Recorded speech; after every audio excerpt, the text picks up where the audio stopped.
আমি একজন ব্যবসায়ী, আমার প্রশ্ন হলো, আমি অনেক সময় মাছ ধরেন 800 টাকা কিনি, এখান থেকে ভালো মন্দ বিবেচনা করে একটি 950, অন্যটি 800 বা 750 বিক্রি করতেছি, এটি কতটুকু ইসলামের সাথে যাচ্ছে? আপনি যতক্ষণ মিথ্যা না বলতেছেন ততক্ষণ ব্যবসায় লাভ করা হালাল জায়েজ, যতক্ষণ মিথ্যা না বলতেছেন। লাভের মার্জিন কেমন হবে? লাভের মার্জিন আল্লাহর নবীর আদেশ অনুযায়ী, সাহাবীদের বৈশিষ্ট্য অনুযায়ী, কম লাভ বেশি বিক্রি, দ্রুত এবং দীর্ঘমেয়াদে ধনী হওয়ার উপায়। কম লাভ বেশি বিক্রি, একজন একটা বিক্রি করে 500 টাকা ইনকাম করবে, আপনি 500টা বিক্রি করবেন 1 টাকা করে লাভ নিয়ে, আপনিও 500 টাকা ইনকাম করবেন, আপনি বড় ধনী হবেন ইনশাল্লাহ, একদিন অনেক বড় ধনী হবেন। শায়েখ বিয়ের ব্যাপারে একটা ছেলের মাঝে কি কি বৈশিষ্ট্য থাকলে বুঝতে পারবো যে সে আসলে প্রকৃত দিনদার? শুধু ছেলে নয়, ছেলে মেয়ে উভয়ের ক্ষেত্রে আপনাদেরকে একটা নাসিহা করে যাই, যে আপনারা যদি মনে করেন দিনদার মেয়ে পাত্রী হিসেবে নেবেন, আপনারা যদি মনে করেন দিনদার ছেলে পাত্র হিসেবে নেবেন, তাহলে আপনাদের জন্য নাসিহা হচ্ছে, মাদ্রাসার ছাত্রী হিসেবে, বোরখা হিসেবে, পর্দা হিসেবে কখনোই দিনদার বাছাই করবেন না। আবারও বলি, মেয়েদের দিনদারিতা দেখার জন্য কখনই মাদ্রাসার ছাত্র, কোরআনের হাফেজ, দাওরা পাশ এবং পর্দা দেখবেন না। কি দেখবেন? মেয়েদের দিনদারিতা দেখার জন্য মেয়ের মাকে দেখবেন, মেয়ের খালাকে দেখবেন, মেয়ের ফুফুকে দেখবেন। মেয়ের মা, খালা, ফুফু যদি নরম আচরণ, ভদ্র ব্যবহার, শালীনতার মধ্যে থাকে, সংসার টিকে আছে, তাদের নামে কোনো দুর্নাম নাই, তাহলে মেয়ে জেনারেল লাইনে হলেও দিনদারিতা। আর যদি মেয়ের মা, খালা, ফুফু তাদের মধ্যে অশালীন আচরণ লক্ষ্য করা যায়, বেহায়াপনা, বেলিল্লাপনা লক্ষ্য করা যায়, তাহলে মেয়ে মহিলা মাদ্রাসায় পড়লেও, কোরআনের হাফেজ হলেও, তাহলে সেটা আপনার জন্য সৎ এবং দিনদার পাত্রী হিসেবে নাও হতে পারে। আমি একজন একই অবস্থা ছেলেদের, ছেলের মধ্যে সৎকে, যার বাবা সৎ, যার দাদা সৎ, যার চাচা সৎ, যার আত্মীয় স্বজন সৎ, সে সৎ। মাদ্রাসায় পড়লো কি, আলেম হলো কি, এটা দেখে লাভ নাই। ছেলের বাবা কেমন, ছেলের দাদা কেমন ছিল, এটা দেখলেই যথেষ্ট। আপনাদের সামনে আলোচনা পেশ করলাম আপনাদের প্রশ্ন উত্তরের মাধ্যমে, বৈঠক শেষের দোয়ার মাধ্যমে আপনাদের আজকের অনুষ্ঠান শেষ হবে ইনশাল্লাহ। আমি একজন প্রকৃত মুসলিম। আমার প্রশ্ন হচ্ছে, অনেক মুসলমান ইসরায়েলের পণ্য বয়কট করেনি, তাদের ভিতরে কি ঈমান বলতে কিছু আছে? উত্তর হচ্ছে, আপনার প্রশ্নের উত্তর হচ্ছে, কোনো মুসলমান যদি ইসরায়েলের পণ্য এই আশায়, এই নিয়তে কিনে যে ইসরায়েলকে সহযোগিতা করবে, তাহলে সে কাফের হয়ে যাবে। আর যদি ইসরায়েলকে সহযোগিতার আশা নয়, জানে না, অতটা সচেতন নয়, ভুলে ক্রয় করছে, তাহলে তার বিষয়ে কিছু বলার নেই। আল্লাহ সুবহানাহু ওয়া তাআলা তাকে সংশোধন হওয়ার এবং হেদায়েত হওয়ার তৌফিক দান করুক। সহযোগিতার অর্থে ইসরায়েলকে মুসলমানদের হত্যার সহযোগিতার অর্থে কোনো সহযোগিতা করা যাবে না। আমার নাম রকি, আমার নামের অর্থ মহিমান্বিত। আমার প্রশ্ন হলো, রকি নাম রাখা যাবে কি? রকি অর্থ মহিমান্বিত, এটা আপনি কিভাবে জানলেন? আমার তো জানা নাই। পবিত্র কোরআন ও সহিহ হাদিস অনুসারে 5 ওয়াক্ত সালাত জুমা সহ আদায় করার জন্য এবং মসজিদ সকল কার্যক্রম পরিচালনার উদ্দেশ্যে আমি মসজিদ নির্মাণ করার জন্য গ্রামে জমি দান করেছি, কিন্তু সে মসজিদে জুমার সালাত 2 আজানে আদায় করা হয়, 5 ওয়াক্ত সালাত আউয়াল ওয়াক্তে আজান আনতে আদায় করা হয় না। এমত অবস্থায় জমি দানের জন্য কোরআন সুন্নাহ অনুসারে আমি কোনো নেকি আছে কিনা জানতে চাই। আপনি অবশ্যই নেকি পাবেন, তবে তাদের আমলকে সংশোধনের চেষ্টা করতে হবে। তারা আউয়াল ওয়াক্তে সালাত আদায় করতেছে না, এই তার অর্থ এই নয় যে তাদের সালাত বাতিল হয়ে যাচ্ছে। আউয়াল ওয়াক্তে সালাত আদায় করলে নেকি বেশি, তবে ওয়াক্ত যতক্ষণ আছে ততক্ষণের মধ্যে সালাত আদায় করা যাবে, তবে আউয়াল ওয়াক্তে সালাত আদায় করা জরুরি। অতএব তাদের সালাত বাতিল হচ্ছে না, আপনি নেকি পাবেন ইনশাআল্লাহ, তবে সংশোধনের চেষ্টা করতে হবে। সহজভাবে বলবেন, আমার রাগ কমাবো কিভাবে? রাগ কমানোর দোয়া আছে কি? রাসূল সাল্লাল্লাহু আলাইহি ওয়াসাল্লাম শিখিয়ে দিয়েছেন, রাগ শয়তানের পক্ষ থেকে আসে, আউযু বিল্লাহি মিনাশ শাইতানির রাজিম বলতে বলেছেন, উজু করতে বলেছেন, বসতে বলেছেন, বসাতেও রাগ না কমলে শোয়ার জন্য বলেছেন। অতএব রাগ কমার দোয়া আউযু বিল্লাহি মিনাশ শাইতানির রাজিম। রাগ হলে করণীয় বসে যাওয়া, বসায় বন্ধ না হলে শোয়া, তাতে বন্ধ না হলে উজু করা। জনাব তাগুত বর্জন করা ফরজ, তাহলে তাগুত কিভাবে বর্জন করব? তাগুত হচ্ছে শিরক, আল্লাহর বিরুদ্ধে শিরকি হচ্ছে প্রকৃত তাগুত। শিরক বর্জন করাই হচ্ছে তাগুত বর্জন করা, আর তাওহীদ অনুসরণ করাই হচ্ছে তাগুত বর্জন করা। বর্তমান সময়ে বেশিরভাগ মানুষ সামাজিক যোগাযোগ মাধ্যমে দোয়া চায় আল্লাহর কাছে। এটা কি জায়েজ? যে কোনো অবস্থায়, যে কোনো জায়গায়, যে কোনো মাধ্যম ব্যবহার করে দোয়া চাওয়া যাবে। চিঠিতে দোয়া চাওয়া যেমন, সামাজিক যোগাযোগ মাধ্যম ফেসবুকে দোয়া চাওয়া তেমন। আগের যুগের সালাফে সালেহিনরা চিঠি লিখলে চিঠিতে দোয়া করতেন। আমাদের নবী স্বয়ং চিঠির মধ্যে লিখেছেন আসসালামু আলা মানিত্তাবা আল হুদা, এটাও একটা দোয়া। আর যখন মানুষ গোলাম হয় তখন সেলফ রেসপেক্ট থাকে না, আত্মমর্যাদা থাকে না, আত্মসম্মান থাকে না। তখন মানুষ বিক্রি হয়ে যায়, অন্তর ছোট হয়ে যায়, ছোট ছোট বিষয় নিয়ে কাড়াকাড়ি করে, ছোট ছোট বিষয় নিয়ে মারামারি করে। মানুষের অন্তর ছোট হয়ে যায় গোলামির কারণে, মানুষের অন্তর নত হয়ে যায় গোলামির কারণে, মানুষের ব্যক্তি সম্মান নষ্ট হয় গোলামির কারণে, মানুষের ব্যক্তিত্ব, আত্মমর্যাদা, আত্মসম্মান নষ্ট হয় গোলামির কারণে। দলিল আমার কাছ থেকে দলিল হচ্ছে, এই জন্যই আল্লাহ সুবহানাহু তাআলা মুসা আলাইহিস সালামকে বানু ইসরাইলদের সাথে বড় করেননি। মুসা আলাইহিস সালামকে আল্লাহ বড় করেছেন ফেরাউনের বাড়িতে। ফেরাউনের বাড়িতে মুসা আলাইহিস সালাম স্বাধীনভাবে আত্মমর্যাদা নিয়ে, আত্মসম্মান নিয়ে, ব্যক্তিত্ব নিয়ে রাজপুত্র হিসেবে ফেরাউনের বাড়িতে বড় হয়েছে।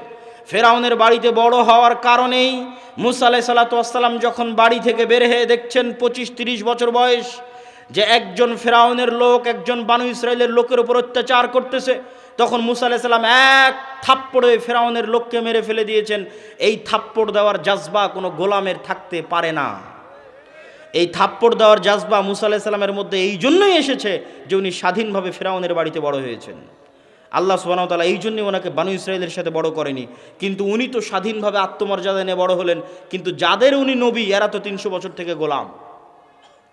এই জন্য কথায় কথায় এদের আচরণ দেখেন, নবীকে বলতেছে তোমার আল্লাহকে না দেখলে ঈমান আনবো না, নবীকে বলতেছে এক খাবার প্রতিদিন ভালো লাগে না, নবীকে বলতেছে তুমি যাওয়ার তোমার আল্লাহ গিয়ে যুদ্ধ করো, তারপরে জয় হলে আমরা আসব। এই ধরনের কথা একজন নবীর সাথে কেমনে যায়? নবী ব্যক্তিত্ব, আত্মমর্যাদা, আত্মসম্মান, সত্যবাদিতা, আমানতদারিতা, ন্যায়পরায়ণতার বৈশিষ্ট্যে বড় হয়েছে, আর এরা গোলামির জীবনযাপন করেছে। এই জন্য এদেরকে উনি চালাতে পারেননি। আমরা মুসলমানেরা আমাদেরও স্বভাব এতটা নিকৃষ্ট, এতটা খারাপ, এতটা জঘন্য ছিল না। কিন্তু দীর্ঘ 200, 250, 300 বছরের ব্রিটিশদের গোলামি আমাদেরকে মিথ্যুক, দুর্নীতিবাজ, ধোঁকাবাজ, ফাঁকিবাজ বানিয়ে ছেড়েছে। আমাদের রক্তের মধ্যে মিথ্যা, ধোঁকা, দুর্নীতি এবং ফাঁকি ঢুকে গেছে গোলামি করতে করতে। আপনাদের আরএস পর্চার আগের সিএস এবং এসএ পর্চা খুলে দেখেন, আপনারা জমির মালিকই ছিলেন না। ওখানে তাদের নাম লেখা আছে যেই জমিদারের নামে কর এবং খাজনা দেওয়া হতো, জমির মালিকই ছিলেন না। ব্রিটিশরা পিটিয়ে নীল চাষ করাতো এই অঞ্চলের মানুষকে, আর ডিভাইড অ্যান্ড রুলস, একজনকে আরেকজনের বিরুদ্ধে লাগিয়ে রেখে শাসন করত। তো একজন আরেকজনের বিরুদ্ধে লাগতে লাগতে, মারামারি করতে করতে অন্তর ছোট হয়ে গেছে, জাতিগতভাবে অন্তর ছোট হয়ে গেছে। তার প্রমাণ সাধারণ মানুষ বাদ, আপনি আলেম ওলামাকে দেখেন না, মঞ্চে উঠে, স্টেজে উঠে কিভাবে গালাগালি করে। আলেম ওলামাদের দেখলে আপনি বুঝতে পারবেন যে ব্যক্তিত্ব, আত্মসম্মান, আত্মমর্যাদা জাতি হিসেবে আমাদের কোথায়। আপনি বলবেন এটা কি শুধু বাংলাদেশের মুসলমানদের অবস্থা? জি না, বাংলাদেশের মুসলমানদের চাইতে ভয়াবহ, জঘন্য, নিকৃষ্ট অবস্থা আফ্রিকার মুসলমানদের। তারা আরো বেশি জঘন্য গোলামি করেছে ফ্রান্সের, ইতালির, স্পেনের। আপনি যান, গেলে দেখতে পাবেন কিভাবে তাদের জীবনের সাথে মিথ্যা, ধোঁকা, শঠতা, ফাঁকিবাজি মিশিয়ে আছে। ইতালি আর ফ্রান্সের রাস্তায় যত চোর আছে, যত ডাকাত আছে, যত ছিনতাইকারী আছে, তার বেশিরভাগ মুসলমান। আল্লাহর কসম, তার বেশিরভাগ মুসলমান। কেন? ওদেরকে ফ্রান্স, ইতালি, স্পেন এমনভাবে ওদেরকে শাসন করেছে, এমনভাবে ওদেরকে গোলাম বানিয়ে রেখেছে যে ওদের স্বাভাবিক জন্মগত চরিত্র ধ্বংস হয়ে গেছে। আর আমরা যে আজকের যুগের বানু ইসরাইল, তার প্রমাণ, তার আর একটা প্রমাণ দিয়ে আমার বক্তব্য সামনের দিকে এগিয়ে যায়। ওই যুগের বানু ইসরাইলেরা যে গোলাম ছিল তার প্রমাণ আল্লাহ কোরআনে বলছে, ইউযাব্বিহুনা আবনাআকুম, তোমাদের ছেলে সন্তানদের ওদের চোখের সামনে ওদের ছেলে সন্তানদের জবাই করতো ফেরাউন। তাদের চোখের সামনে তাদের ছেলে সন্তানদের জবাই করতে ফেরাউন। আর আজকে কিসের আমার চোখের সামনে, আজকে সারা বিশ্বের চোখের সামনে মুসলমানদের জবাই করতেছে আজকের যুগের ফেরাউনেরা ফিলিস্তিনে, সারা বিশ্বের চোখের সামনে। এই একটাই প্রমাণ করে যে আপনি গোলাম, আমি গোলাম, আমরা কৃতদাস, গোলামের জীবন যাপন করছি। আমরা হচ্ছে এই যুগের বানু ইসরাইল, আর ওরা হচ্ছে এই যুগের ফেরাউন। আর আমাদের স্বভাব চরিত্রের কারণে আমাদের ভাগ্য বানু ইসরাইলের ভাগ্যের সাথে মিশে গেছে, গোলামি আমাদের ভাগ্যে লেখা হয়ে গেছে। আমাদেরকে সততা, ন্যায়পরায়ণতা, আমানতদারিতায় ফিরে যেতে হবে। এই জন্য আল্লামা ইকবাল বলেছেন, সাবাক ফিরসে পড় সাদাকাত কা, আদালত কা, শুজাআত কা, লিয়া যায়েগা তুঝসে কাম, দুনিয়া কি ইমামত কা। এই মুসলমানেরা, এই মুসলিম জাতি, এই মুসলিম উম্মাহ, আমি তোমাদেরকে বলছি, তোমাদের মধ্যে সালাত আছে, সিয়াম আছে, হজ আছে, যাকাত আছে, তোমাদের মধ্যে নাই সত্যবাদিতা, তোমাদের মধ্যে নাই আমানতদারিতা, তোমাদের মধ্যে নাই ন্যায়পরায়ণতা। তোমরা নতুন করে সত্য বলা শিখো, তোমরা নতুন করে আমানতদারিতা শিখো, তোমরা নতুন করে ন্যায়পরায়ণতা শিখো। আল্লাহ পুনরায় তোমাদেরকে দুনিয়ার নেতৃত্ব দিয়ে দিবে। এটা আল্লামা ইকবাল তার কবিতার মধ্যে লিখে গেছেন। উনি ধরতে পেরেছিলেন আজকের মুসলমানেরা কোন অবস্থায় আছে, কি সমস্যার মধ্যে আছে, সেটা তিনি ধরতে পেরেছিলেন। সম্মানিত উপস্থিতি, মুসলমানদের এই ভয়াবহ গোলামির চিত্র, ভয়াবহ দাসত্বের চিত্র আপনি যদি দূরবীন দিয়ে দেখতে চান, তাহলে একটি দৃশ্যই আপনার জন্য যথেষ্ট যে মুসলমানেরা কিরকম গোলামি, কিরকম দাসত্বের মধ্যে নিমজ্জিত আছে। একটি চিত্র বলে আমার বক্তব্য সামনের দিকে এগিয়ে নিয়ে যাই। সারা বিশ্ব থেকে শুধু বাংলাদেশ নয়, Bangladesh, Pakistan, Malaysia, Syria, Libya, Yemen, মিশর, আফ্রিকা, সারা বিশ্ব থেকে মুসলমানেরা অবৈধ উপায়ে ইউরোপ এবং আমেরিকা যাওয়ার জন্য, ইউরোপের কান্ট্রিগুলোতে যাওয়ার জন্য লিবিয়ার নদী বন্দর, সমুদ্র বন্দরে জমা হয়। এরা রোহিঙ্গাদের মতো করে বাতাস দিয়ে ফুলানো নৌকায় চড়ে, যেই নৌকাতে 300-400 জন আরোহী উঠে। এই 300-400 জন আরোহী নিয়ে এই নৌকা হয় ডুবে যাবে, আর না হয় ইউরোপ তাদেরকে ভিক্ষা দিবে শরণার্থী হিসেবে, যে আসো আমার দেশে থাকো, গোলামি করো, শরণার্থী হিসেবে ভিক্ষা দিবে। এরা আবার ওই দেশে গিয়ে কি করবে? আপনি ইউরোপে যতজন মুসলমান আছে, আমেরিকায় যতজন মুসলমান আছে, তাদের আমি ছোট করছি না, কখনোই না, কিন্তু মুসলমানদের সামাজিক অবস্থান দেখাচ্ছি। তাদের জিজ্ঞেস করবেন যে ইউরোপ আমেরিকায় মুসলমানেরা কি করে, মুসলমানেরা কয়জন ডাক্তার, কয়জন বিশ্ববিদ্যালয়ের প্রফেসর, কয়জন বিজ্ঞান ইনস্টিটিউটের মালিক, কয়জন ব্যবসায়িক কোম্পানির মালিক? না বেশিরভাগ মুসলমান ট্যাক্সি ড্রাইভার, বেশিরভাগ মুসলমান রেস্টুরেন্টের ওয়েটার, না বেশিরভাগ মুসলমান কেয়ার হোমের জব করে, না বেশিরভাগ মুসলমান সুপার শপের দোকানদারি করে? খোঁজ নিয়ে দেখবেন। আর একটা ইহুদি পল্লীতে খোঁজ নিয়ে দেখবেন, ওই ইহুদি পল্লীতে যদি 300 জন বসবাস করে, তাহলে ওই ইহুদি পল্লীর 300 জনের 300 জন ইহুদি, 300 জনই হয় ডাক্তার, না হয় মেডিকেলের প্রফেসর, না হয় কোম্পানির মালিক, না হয় ব্যাংকের মালিক। আর মুসলমানেরা হচ্ছে সমাজের তৃতীয় শ্রেণীর নাগরিক। এই জন্য আমি বলেছি, ভারতের মুসলমানদের সাথে ইউরোপ আমেরিকার মুসলমানদের কোনো পার্থক্য নাই, এতটুকু যে ভারতের মুসলমানেরা নাগরিক অধিকার পায় না, মানবিক অধিকার পায় না। ইউরোপ আমেরিকার মুসলমানেরা নাগরিক আর মানবিক অধিকার পায়, ন্যূনতম হলেও পায়। কিন্তু পার্থক্য কি? ভারতের মুসলমানেরাও যেমন আপনি খুঁজে দেখবেন, না ডাক্তার, না ইঞ্জিনিয়ার, না মেডিকেলের প্রফেসর, সব হচ্ছে দুবাই, দিল্লি, কেরালা, মুম্বাই, এগুলোতে গিয়ে মিস্ত্রিগিরি করে, যোগালিগিরি করে, লেবারিগিরি করে। ওই একই লেভেলে মুসলমানরা ইউরোপ এবং আমেরিকায় কাজ করে। এটা হচ্ছে মুসলমানদের গোলামির চিহ্ন। মুসলমানদের শিক্ষাগত অধপতন, শিক্ষাগত অযোগ্যতা এবং চারিত্রিক অধপতন তাদের ভাগ্যে গোলামি লিখে দিয়েছে। তাদের ভাগ্যে গোলামি নিয়ে এসেছে শিক্ষাগত অধপতন এবং চারিত্রিক অধপতন। মুসলিম বিশ্বের যারা বড় বড় ধনী দেশ আছে, তারা তাদের যে কয় টাকা ইনকাম হয়, সে কয় টাকা পর্যটন আর বিনোদনের জন্য ব্যয় করে। আর আমাদের মতো যেগুলো তৃতীয় বিশ্বের মুসলিম দেশ আছে, এরা টাকা দিয়ে রাস্তাঘাট, ব্রিজ, কালভার্ট তৈরি করে, শিক্ষার পিছনে বিনিয়োগ নাই। অর্থনৈতিক উন্নয়নের পিছনে, ব্যবসায়িক প্রতিষ্ঠানের পিছনে, নতুন ব্যবসায়িক খাতের পিছনে, স্বাস্থ্যসেবার পিছনে বিনিয়োগ কম।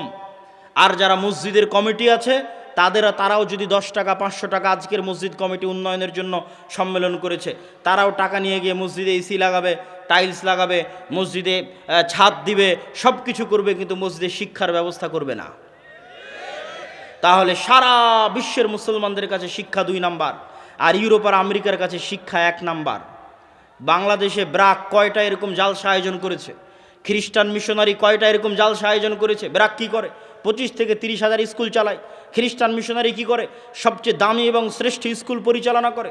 আর আমরা হুজুগে বাঙালি আমরা মনে করি এরকম একটা জালসা সম্মেলন করব, এতেই দিনের অনেক উপকার হবে। 12 বছর সিলেবাসে যা পড়বে তাই 1 ঘন্টার বক্তব্যে সমাধান হবে? 12 বছর সিলেবাসে ইসলাম বিদ্বেষী জিনিস পড়বে, ধর্ম বিদ্বেষী জিনিস পড়বে, আমি 1 ঘন্টার বক্তব্য দিয়ে কি করব? মুসলমানেরা কখনোই সিস্টেম তৈরি করা জানে না। মুসলমানেরা জানে শুধু রিয়্যাক্ট করা, প্রতিক্রিয়া দেখানো। প্রতিক্রিয়া দেখানো আর কাজ করা, সিস্টেম তৈরি করার মধ্যে কী পার্থক্য আমি ছোট্ট উদাহরণ দিয়ে বুঝিয়ে দিই। এই বক্তব্যগুলো, এই আলোচনাগুলো মূলত আলেম ওলামা, শিক্ষিত শ্রেণী, ইসলামী দল, ইসলামী সংগঠন যারা করে তাদের চিন্তা করা উচিত, তাদের চিন্তার খোরাক। কিন্তু যেহেতু আলোচনা করতে এসেছি সেহেতু উদাহরণ হিসেবে আপনাদের সামনে বলে যাচ্ছি।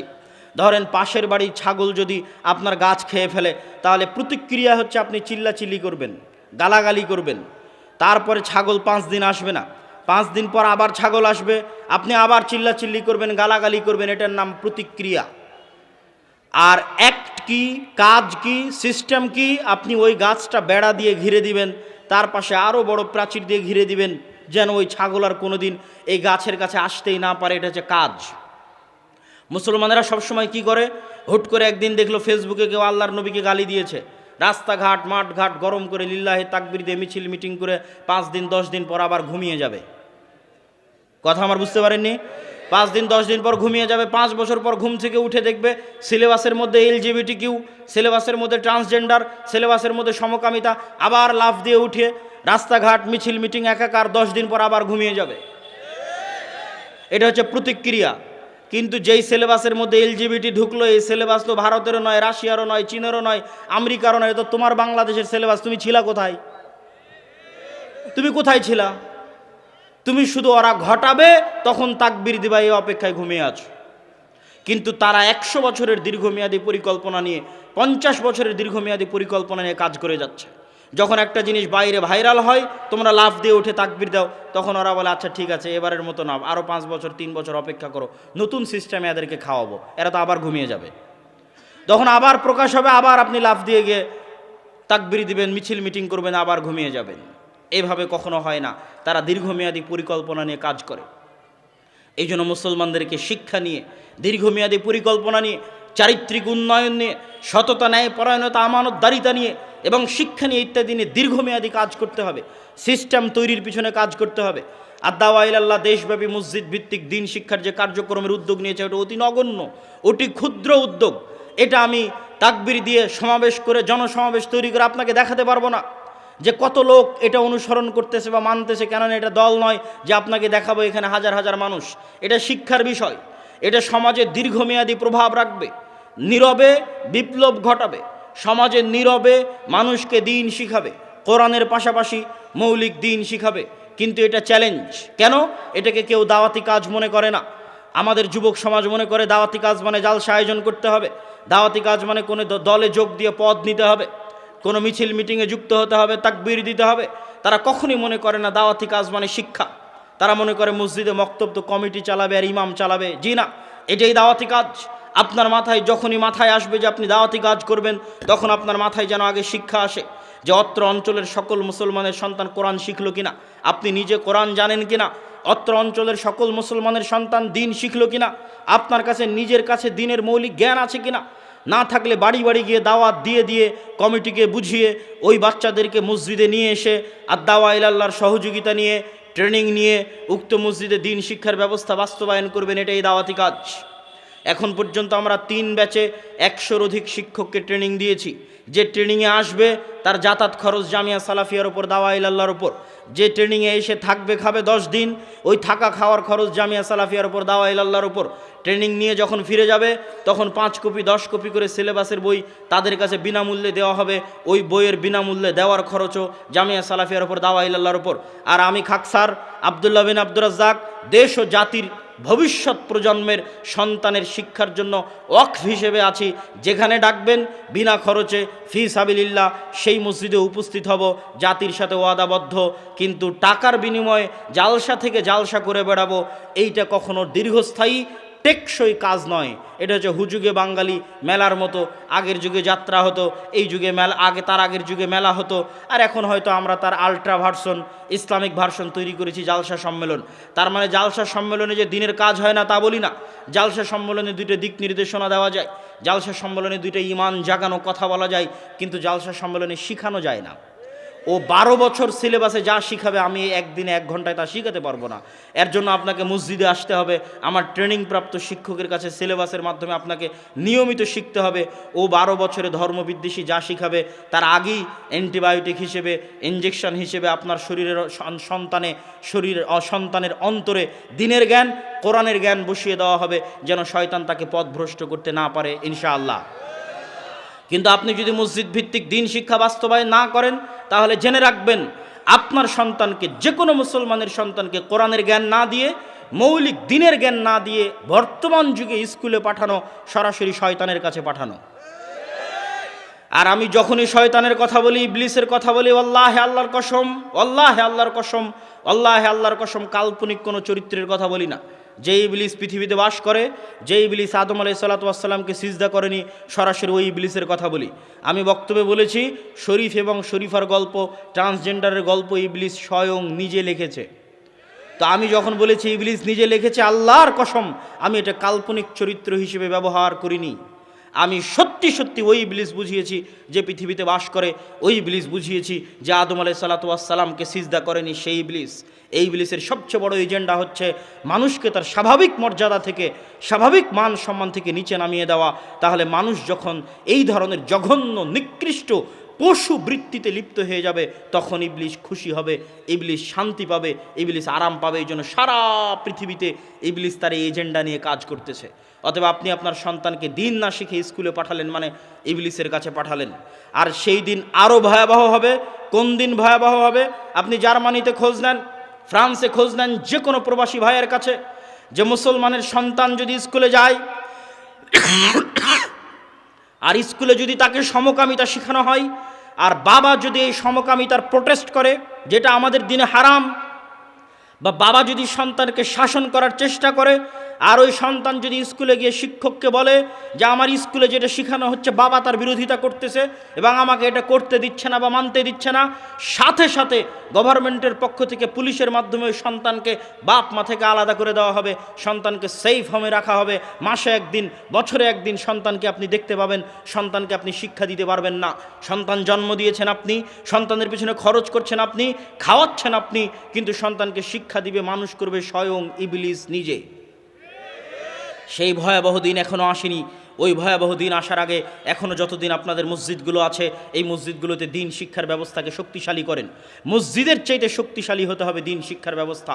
এমনও বহু মসজিদ গেছি, আমাদের 157-58 মসজিদের সফরের মধ্যে, যেই মসজিদগুলোতে এসি আছে, টাইলস আছে, সব কিছু আছে, কিন্তু দিন শিক্ষা, কোরআন শিক্ষার ব্যবস্থা নাই। আবার জিজ্ঞেস করলে কমিটি বলে যে অর্থনৈতিক সমস্যা। তখন আমি কমিটিকে বলেছি আপনার এসি বিক্রি করলে 1 বছর মক্তব চলবে, আর আপনার এসি বিক্রি করা শেষ হয়ে গেলে মসজিদের দেওয়াল থেকে টাইলস খুলে বাজারে বিক্রি করবেন, ওইটা দিয়ে আর কিছুদিন মক্তব চলবে। টাইলস খুলে বিক্রি করা হয়ে গেলে যে ফ্যানগুলো লাগিয়ে রেখেছেন, এই ফ্যানগুলো খুলে বাজারে বিক্রি করবেন, আর কিছুদিন মক্তব চলবে। তারপরে যে মাইক আর ব্যাটারিটা আছে ওটাও খুলে বাজারে বিক্রি করে দিবেন, আর কিছুদিন মক্তব চলবে। তবুও আপনি মসজিদে যা লাগিয়েছেন তার চাইতে শিক্ষা বেশি জরুরি। বিশ্বাস না হলে খ্রিস্টানদেরকে দেখেন, ইউরোপিয়ান এবং আমেরিকানদেরকে দেখেন, তারা আপনার মসজিদের দায়িত্ব নিলে 10 টাকা থাকলে 5 টাকা আগে শিক্ষায় ব্যয় করবে। এরা শিক্ষা জিনিসটা জানে, সিলেবাসের মূল্য জানে। এই জন্যই তো আপনার সিলেবাস পরিবর্তনের জন্য এত চেষ্টা তারা করতেছে। কেন করতেছে? যদি সিলেবাসের কোনো গুরুত্ব না থাকতো, শিক্ষার কোনো গুরুত্ব না থাকতো, তাহলে আপনার সিলেবাস পরিপূর্ণ ইসলামিক হতো। আর বেরাক আর খ্রিস্টান মিশনারিরা বড় বড় জালসা করে বেড়াতো। বুঝেননি মনে হয় যে আপনি বিশাল ইসলামিক সিলেবাস নিয়ে দেশ চালাবেন, আর বেরাক আর খ্রিস্টান মিশনারিরা বড় বড় জালসা করবে, তাহলে তাই হতো না? তো ওরা তো একটাও জালসা করে না, ওরা কিনে ব্যস্ত আছে সিলেবাস আর শিক্ষা, সিলেবাস আর শিক্ষা। তাহলে আপনি কি স্বর্ণের মসজিদ দিয়ে পানি খাবেন? স্বর্ণ দিয়ে মসজিদ বানিয়ে, স্বর্ণ দিয়ে মাদ্রাসার বিল্ডিং বানিয়ে, স্বর্ণ দিয়ে রাস্তাঘাট বানিয়ে ধুয়ে পানি খাবেন? যেখানে যেই মসজিদের আশেপাশে জুয়াখোর, মদখোর, গাঞ্জাখোর, free fire, PUBG, TikTok, reels ইত্যাদি নেশাগ্রস্ত যুব সমাজে পরিপূর্ণ হয়ে গেছে। এই মসজিদ বিরান পড়ে থাকবে। বিরান পড়ে থাকা মসজিদ দেখে এসেছে, আপনিও দেখতে পারেন। স্পেনের কর্ডোভা গ্রানাডায় মুসলমানেরা 800 বছর শাসন করেছে। কর্ডোভার জামে মসজিদে এক ছাদের নিচে এক ফ্লোরে 70,000 মুসলমান মুসল্লি সালাত আদায় করতে পারবে। সেই কর্ডোভার জামে মসজিদ আজ পৃথিবীর সবচেয়ে বড় গির্জা। বাহির থেকে দেখলে দেখবেন মিনার আছে, কারুকাজ আছে, ডিজাইন আছে, মেহরাব আছে, মনে হচ্ছে এখনই আজান দিবে আর এখনই সালাত হবে। ভিতরে ঢুকে দেখবেন মারিয়াম আলাইহিস সালাতু ওয়াস সালাম আর ঈসা আলাইহিস সালাতু ওয়াস সালামের মূর্তিতে পরিপূর্ণ হয়ে আছে। বলেন নাউজুবিল্লাহ। তো মসজিদ তো বিরান পড়ে আছে। এরকম মসজিদ বিরান পড়ে থাকবে যদি আপনি শিক্ষার ব্যবস্থা না করেন। সম্মানিত উপস্থিতি, আমি আমার বক্তব্য দীর্ঘায়িত করতে চাই না, তবে যতটুকু আপনাদেরকে বলে যাচ্ছে এতটুকু নিয়ে যদি কাজ করেন, অন্তত সত্য বলা যদি শিখেন, মিথ্যা থেকে যদি তওবা করেন যে আর জীবনে কোনোদিন মিথ্যা বলবেন না। আমি আমার ব্যক্তিগত অভিজ্ঞতা বলি, আমার ছেলে মোহাম্মদ, আমি আগে মনে করতাম ইউরোপ ঘোরার আগে বা ইংল্যান্ড ঘোরার আগে যে তাদেরকে সালাত সিয়াম হজ জাকাত এগুলো শিখাতে হবে, সালাত সিয়াম জরুরি, কিন্তু এখন আমি মনে করি আগে শিখাতে হবে সত্য বলা, আগে শিখাতে হবে ন্যায়পরায়ণতা, আগে শিখাতে হবে আমানতদারিতা। কেননা আমার নবী মুহাম্মদ সাল্লাল্লাহু আলাইহি ওয়াসাল্লাম নবী হওয়ার আগে জন্মগত সত্যবাদী ছিলেন, নবী হওয়ার আগে জন্মগত আমানতদার ছিলেন, নবী হওয়ার আগে জন্মগত ন্যায়পরায়ণ ছিলেন। আর আমাদের কাছে সালাত সিয়াম হজ জাকাত আছে, কিন্তু মাদ্রাসা মসজিদ দল সংগঠন কোথাও ন্যায়পরায়ণতা নাই, আমানতদারিতা নাই, সত্যবাদিতা নাই, সততা নাই। এই জন্য এই সালাত, এই সিয়াম, এই হজ, এই জাকাত কাজে আসবে না, আসবে না, আসবে না। আমাদের কাছে এই মাইক আছে, শত শত ক্যামেরা আছে, শত শত মিডিয়া আছে, কই আল্লাহর নবীর কাছে মুহাম্মদ সাল্লাল্লাহু আলাইহি ওয়াসাল্লামের কাছে না মাইক ছিল, না ক্যামেরা ছিল, না মোবাইল ছিল। তারপরে সারা পৃথিবীতে ওই সময় মুহাম্মদ সাল্লাল্লাহু আলাইহি ওয়াসাল্লাম এবং তার সাহাবীরা তাদের হাতে যত বেশি মানুষ মুসলমান হয়েছিল, আমাদের কাছে কয়টা মানুষ মুসলমান হচ্ছে? ইসলামের বিপ্লব কেন আসতেছে না? বিপ্লব কেন আসে না? এই জন্য যে মুহাম্মদ সাল্লাল্লাহু আলাইহি ওয়াসাল্লামের স্বভাব সম্পর্কে খাদিজা রাদিয়াল্লাহু তাআলা আনহা নিজে বলছেন, যখন তিনি সেই দিন নবী হবেন, তার কাছে হীরা গুহায় ওহী এসেছে, সেই দিন তিনি ভয়ে থরথর করে কাঁপতে কাঁপতে খাদিজার কাছে এসেছেন। সেই দিন খাদিজা রাদিয়াল্লাহু তাআলা আনহা মুহাম্মদ সাল্লাল্লাহু আলাইহি ওয়াসাল্লামকে বলছে, লা ইউখজিকাল্লাহ, আল্লাহ আপনাকে কখনোই ধ্বংস করবেন না। কেন? আপনি হচ্ছেন তাসিলুর রাহিম, আপনি সেই নবী যিনি আত্মীয়তার সম্পর্ক রক্ষা করেন। তাকরি যায়েফ, আপনি সেই নবী, সেই মানুষ যিনি গরিব ধনী সকল মেহমানের মেহমানদারি করেন। তুইনু আলা নাওয়াইবিল হক, আপনি সেই মুহাম্মদ যিনি অসহায় দুস্থ দরিদ্র মানুষের, বিপদগ্রস্ত মানুষের পাশে দাঁড়ান। আপনি সেই নবী, সেই মানুষ, সেই মুহাম্মদ যিনি তাহমিলুল কাল, মানুষের যদি বোঝা ভারী হয়, ঋণের বোঝা ভারী হয়, যাত্রাপথে মানুষের বোঝা ভারী হয়, তাহলে সেটা আপনি উঠিয়ে দেন। এই বৈশিষ্ট্যগুলো যখন আমার নবীর মধ্যে আছে, তখনও সালাত আসেনি, সিয়াম আসেনি, হজ আসেনি, জাকাত আসেনি। এই বৈশিষ্ট্যের কারণে, এই ব্যক্তিত্বের কারণে, এই আমানতদারিতার কারণে, এই সততার কারণে, এই ন্যায়পরায়ণতার কারণে আল্লাহর নবী এবং তার সাহাবীরা যেখানে গেছে, এই ন্যায়পরায়ণতা দেখে, সততা দেখে, আমানতদারিতা দেখে, চারিত্রিক উন্নতি দেখে মানুষ দলে দলে ইসলাম গ্রহণ করেছে। আর আমাদের কাছে সবই আছে, কিন্তু মুহাম্মদ সাল্লাল্লাহু আলাইহি ওয়াসাল্লামের ওই চরিত্র নাই, ওই সততা নাই, ওই আমানতদারিতা নাই, ওই ন্যায়পরায়ণতা নাই, আর ওই শিক্ষার ব্যবস্থা নাই। যেই শিক্ষার ব্যবস্থা আমরা হারিয়ে ফেলেছি, যেই শিক্ষা আমাদের কাছে গুরুত্বহীন হয়ে গেছে, সারা বিশ্বের মুসলমানের কাছে গুরুত্বহীন হয়ে গেছে। অতএব আমি আপনাদের কাছে উদাত্ত আহ্বান জানাবো, আমার বক্তব্য শেষ করার আগে দুইটা দাওয়াত আপনারা নিয়ে যাবেন। এক, আল জামিয়া সালাফিয়া রূপগঞ্জ নারায়ণগঞ্জ 50 থেকে 60 বিঘা জমির উপর এখন অবস্থান করছে। ভবিষ্যৎ পরিকল্পনা 100 বিঘা জমির উপর একটি আন্তর্জাতিক মানের ইসলামী বিশ্ববিদ্যালয় সহ আরও বহু মেগা প্রকল্প এখানে বাস্তবায়ন হবে, যদি আল্লাহ সুবহানাহু ওয়া তাআলা কবুল করে। বলেন আল্লাহুম্মা আমিন। সেখানে 7 ও 8ই মার্চ দেশ এবং বিদেশ, সৌদি আরব, ভারত এবং বাংলাদেশ 3 দেশের আলেম ওলামা উপস্থিত থাকবে। উক্ত অনুষ্ঠানে আপনাদের স্বতঃস্ফূর্ত অংশগ্রহণের আহ্বান জানাচ্ছি। বলেন ইনশাআল্লাহ। পাশাপাশি আদ-দাওয়া ইলাল্লাহর অধীনে মক্তব পরিচালনা করা, এটা উন্মুক্ত, সবার জন্য উন্মুক্ত। আমাদের এখনও 1000 আবেদন আছে। যেখান থেকে আবেদন হচ্ছে, হতাশার কিছু নাই। যদি 160টা মসজিদে যেতে পারি, তাহলে বাকি 1000 মসজিদেও যেতে পারবো ইনশাআল্লাহ। আপনিও আমাদের কাছে আমাদের গুগল ফর্ম লিঙ্ক পূরণ করে আবেদন জানিয়ে রাখতে পারেন। পাশাপাশি আপনার শিক্ষককে ট্রেনিংয়ে পাঠিয়ে মসজিদের মক্তব শিক্ষাকে উন্নত করতে পারেন। আমাদের কাছে কোরআনের পাশাপাশি দিন শিক্ষা দুটো মিলে সুন্দর সিলেবাস আছে। সুন্দর ট্রেনিংয়ের ব্যবস্থা আছে, মক্তবের ম্যানেজমেন্ট সিস্টেম আছে, এটা নিয়েই আমি কাজ করতেছি, এটাই আমার ধ্যান জ্ঞান, এটাকে আমি যুদ্ধ হিসেবে নিয়েছি, সংগ্রাম হিসেবে নিয়েছি। কার বিরুদ্ধে বলেন তো? জোরে বলেন, কার বিরুদ্ধে? কাল্পনিক না বাস্তবে? বাস্তবে। বাস্তবে ইবলিসের বিরুদ্ধে, বাস্তবে শয়তানের বিরুদ্ধে যুদ্ধ হিসেবে গ্রহণ করে মসজিদ ভিত্তিক দিন শিক্ষা, মসজিদ ভিত্তিক কোরআন শিক্ষার এই কার্যক্রমকে সামনের দিকে এগিয়ে নিয়ে যাবেন। আর আপনাদের কাছে আজকে স্টেজে আমি জানি না কি ধরনের বই পুস্তক আছে, তারপরও ফিকহুস সালাফ, আহলুল হাদিসদের ফিকা আছে কি নাই, এই মর্মে মানুষেরা অভিযোগ করে যে সালাফিরা ফেকা মানে না, আহলে হাদিসেরা ফেকা মানে না। এই বইটাকে মূল্যায়ন করবেন। ভারতের বিখ্যাত আলেম নওয়াব সিদ্দিক হাসান খান ভূপালী রাহিমাহুল্লাহ কর্তৃক রচিত এবং ইমাম নাসিরউদ্দিন আলবানী রাহিমাহুল্লাহ কর্তৃক পরামর্শ প্রদানকৃত এই গ্রন্থ, পাশাপাশি আমাদের যে বই পুস্তকগুলো রয়েছে মাসিক আল ইতিসাম সহ সকল বই আপনারা স্টেজে পাবেন।